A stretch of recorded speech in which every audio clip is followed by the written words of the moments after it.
12 வயது அப்படின்னு சொன்னாங்கன்னா அன்னைக்கு ஒரு பெண் பருவத்துக்கு வரக்கூடிய வயசு என்பது 12 வயது அன்னைக்கு இருந்துச்சு.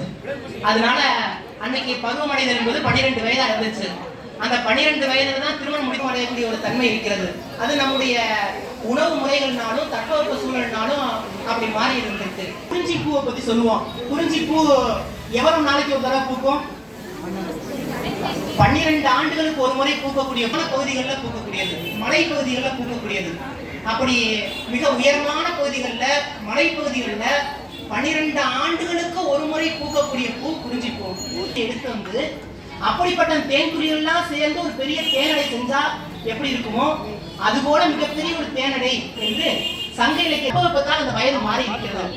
ஆக 12 வயது நிரம்பிய ஒரு பெண்ணுக்கு திருமணம் முடித்துக் கொடுப்பது என்பது அன்றைய வழக்கம்.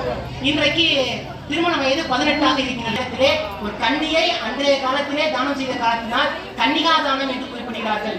பெற்றோர்கள் தன்னுடைய மனுஷங்களுக்கு கல்யாணம்னா மம ஜீவன, இறைவன் கல்யாணம்னா ஜெகஜீவன.